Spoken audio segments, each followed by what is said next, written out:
ابن زیاد بدنہاد کے لوگ آئے اور ان بچوں کو دیکھا تو کہا کون ہو تم؟ بچوں نے سوچا کہ یتیموں کا حال سن کر کے کسی کو بھی رحم آتا ہے تو کہا ہم مسلم ابن عقیل کے یتیم ہے۔ انہوں نے جیسے ہی سنا بچوں کے چہروں پہ تماچے لگانے شروع کیے اور خوب مارا بچوں کو، اور پھر ان کی زلفیں پکڑی اور ان کے ہاتھوں کی مشقیں کس دی، ان کے ہاتھوں کو رسیوں سے باندھ دیا۔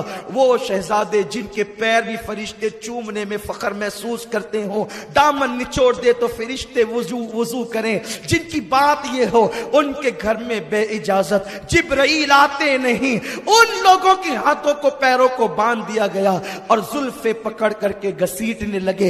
ابن زیاد کے پاس پہنچایا، ابن زیاد نے کہا جیل میں ڈال دو، یزید کو لکھ دیتا ہوں اس مسلم کے بچے کرنا کیا ہے، قتل کرنا ہے یا زندہ آپ کے پاس بھیجنا ہے؟ اللہ اکبر۔ ان دونوں شہزادوں کے متعلق جب یہ بات یزید کو لکھ کر کے بھیجی گئی، مشکور نام کا داروغہ تھا، ابن زیاد کا محب اہل بیت تھا، دونوں شہزادوں کے پیروں سے کانٹے نکالے، ان کی خدمت کی، انہیں کھلایا اور رات کی آخری پہر میں کہا بچوں میرا بھائی قادسیہ میں رہتا ہے اور یہ راستہ قادسیہ کا ہے، یہ انگوٹھی لے کر کے جاؤ، میرے بھائی کو بتانا، وہ تمہیں آسانی کے ساتھ مدینہ طیبہ پہنچا دے گا، اور جب آپ مدینے جانا تو نانا کو آپ کے میرا سلام کہنا، اور میں نے جو آپ کی خدمت کی ہے اس پر مجھے یہ صلہ دینا کہ قیامت میں نانا سے آپ کے کہنا کہ میری شفاعت کریں، اب جو میرا ہوگا دیکھا جائے گا، لیکن تم تو جاؤ۔ ادھر وہ روانہ ہوئے، ادھر مشکور نے جا کر کے ابن زیاد سے کہا کہ میں نے بچوں کو چھوڑ دیا،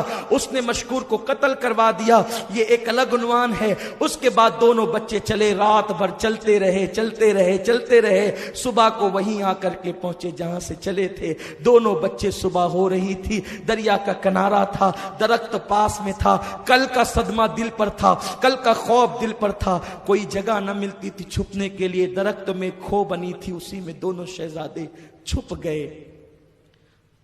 تھوڑی تھوڑی دیر پر سہم جاتے، ڈر جاتے، پریشان ہو جاتے۔ ایک کنیز دریا پہ پانی بھرنے کے لیے آئی تو اس نے کیا دیکھا؟ دو نورانی صورتیں نظر آتی ہے، پلٹ کر کے دیکھا تو بچے ڈر گئے، کل کا خوف تھا۔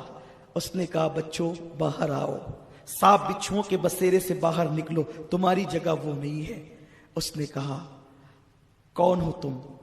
بچوں نے ڈرے کہ آج بھی بتائیں گے تو پھنسیں گے، لیکن جن کے دل میں عشق رسول کا چراغ جلتا ہے وہ چہرے سے نبی کے خاندان کے لوگوں کو پہچان لیتے ہیں۔ ایمان کی ناک جن کی زندہ ہے انہیں خوشبو آتی ہے۔ انہوں نے کہا تم بتاؤ نہ بتاؤ، تمہارے چہرے کی چمک بتاتی ہے کہ تم نبی کے گھرانے کے ہو، تم آل نبی اولاد علی ہو، تم نبی کی اولاد ہو۔ تو اس وقت بچے لپٹ گئے۔ میں کہا میں تمہاری کنیز ہوں، میری مالکہ بھی تمہاری کنیز ہے، چلو بچوں میں لے کر کے چلتی ہوں۔ دونوں شہزادوں کو لے کر کے چلی اور اپنی مالکہ کو کہا پتہ ہے کون ہے؟ یہ مسلم ابن عقیل کے بیٹے ہیں۔ اس نے کہا میرے تو بھاگ جگے، بچوں کو نہلایا دلایا، کپڑے پہنائے، ہاتھوں سے کھانا کھلایا، کہا میں خوش نصیب ہوں، بی بی زہرا قیامت کے دن میری شفاعت کرے گی اور میں ان کی آل کی خدمت کر رہی ہوں۔ لیکن پھر یہی ہوا، بچوں کو رات کو کھلا پلا کر کے سلا دیا۔ اس کا شوہر حارث نام کا وہ بدبخت تاخیر سے گھر پہنچا تو پوچھا بیوی نے کیا ہوا؟ تو اس نے بتایا کہ مسلم کے بچے بھاگ گئے ہیں، میں انہیں ڈھونڈتا رہا، ڈھونڈتے ڈھونڈتے جنگل میں اتنا تڑپا کہ میرا گھوڑا بھی مر گیا، پیدل پیدل ڈھونڈتا رہا لیکن نہیں ملا۔ بیوی نے کہا چھوڑ یہ سب، کہا چھوڑ کیا، اس سے بہتر انعام کا موقع اب کب ہاتھ آئے گا، مالدار بننے کا اس سے بڑا موقع کب ہاتھ آئے گا؟ کہا کہ وہ رسول کی آل ہے، بھول جا انہیں، ایسا مت کر۔ نہیں مانا، سوچا کہ یہ بدبخت نہیں مانے گا، کھلایا پلایا، اس بدبخت کو سلا دیا، سویا۔ ادھر کمرے پہ تالا ڈال دیا، لیکن ہائے رے تقدیر، ہائے رے تقدیر، اللہ کا امتحان، اللہ کی آزمائش۔ خدا کی جب آزمائش ہوتی ہے تو پھر ایسا ہی ہوتا ہے۔ اللہ اکبر۔ دونوں بھائی رات کے آخری پہر میں روتے ہوئے اٹھے، ایک دوسرے سے بلکتے بلکتے رو رہے ہیں۔ وہ اٹھا، حارث کہتا ہے کہ رونے کی آواز کیسی؟ کہا بازو کے بچے رو رہے ہوں گے، پڑوس کے سو جا۔ کہا نہیں یہ ہمارے گھر سے آتی ہے۔ وہ بی بی جب دروازے کے قریب پہنچی تو بچے دونوں آپس میں گلے مل مل کے رو رہے تھے۔ محمد ابراہیم سے کہتے تھے بھائی اب مرنے کے لیے تیار ہو جاؤ، شہید ہونے کے لیے تیاری کر لو، کیونکہ میں نے خواب دیکھا حوض کوثر پر دادی فاطمہ ہے، چچا امام حسن ہے، دادا مولا علی ہے، سید الانبیاء ہے، اور بابا مسلم ابن عقیل بھی ہے۔ نانا جان کہتے ہیں مسلم اکیلے اکیلے آ گئے، بچوں کو پریشان کہاں چھوڑ دیا؟ بھائی جب حضور نے یہ کہا، نانا نے یہ کہا میرے بچے کہاں ہیں؟ مسلم میرے بچوں کو کہاں چھوڑ آئے ہو؟ غیب دا نبی نے جب یہ پوچھا، مسلم ابن عقیل کہتے ہیں حضور بس صبح کا سویرا نمودار ہوگا، وہ بھی عنقریب آنے والے، حضور وہ بھی آ کر کے مچلیں گے آپ کے دامن سے۔ بھائی میں نے خواب دیکھا اس لیے شہادت کے لیے تیار ہو جاؤ۔ چھوٹا بھائی کہتے بھیا میں نے بھی یہی دیکھا، رونے لگے ایک دوسرے کو پکڑ کے، ہائے میری امی، ہائے ماں کی ممتا، ہائے ماں کا پیار، مدینے کی راحتیں۔ بچے رو رہے تھے، وہ اٹھ کر کے آیا، دیکھا بچے رو رہے ہیں، پوچھا کون ہو تم؟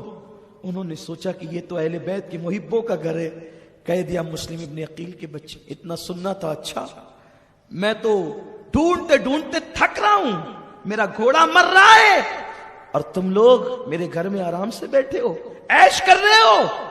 ان کے چہرے پہ تماچے لگائے۔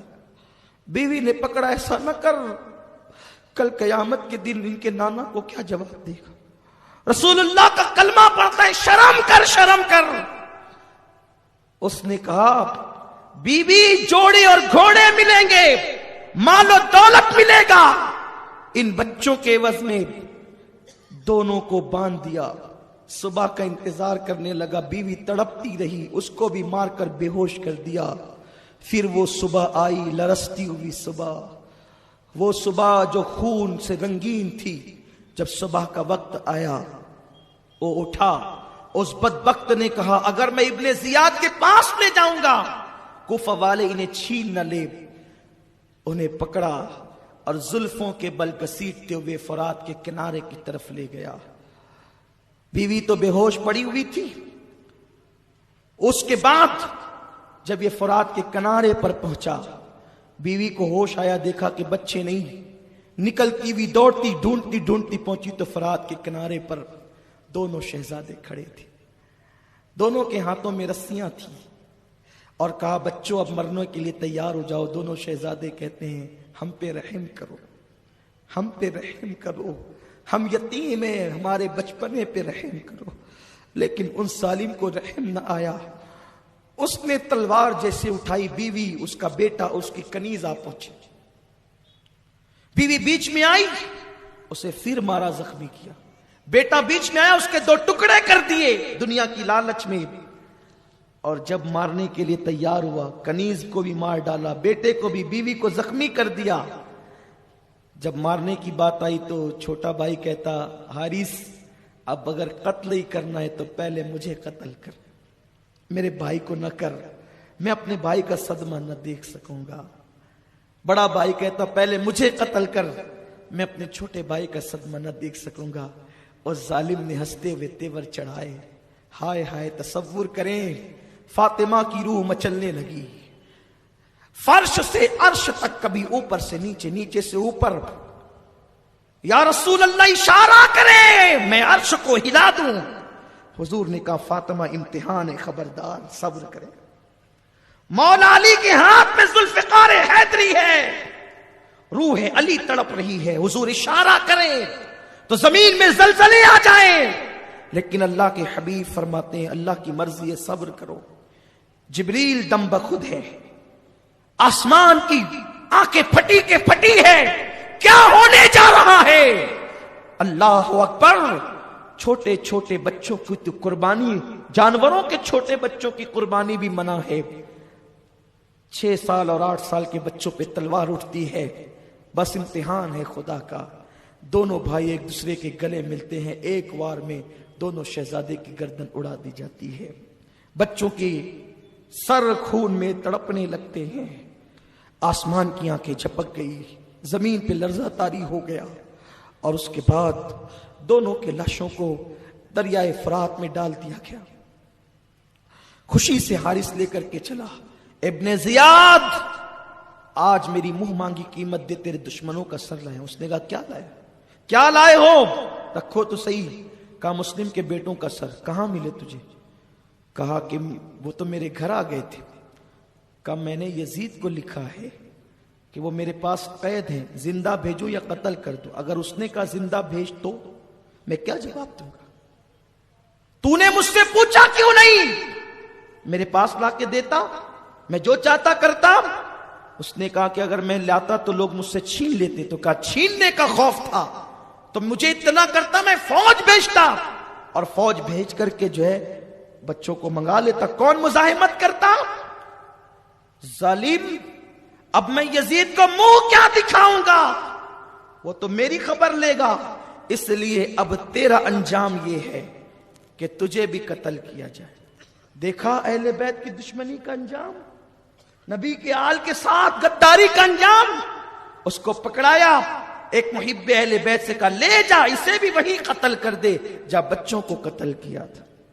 اور اس کے بعد جب لے کر کے وہ وہاں پہنچا ہے تو وہاں لاشیں پڑی ہوئی تھی, اور شہزادوں کی لاشیں تو دریائے فرات میں ڈوب چکی تھی.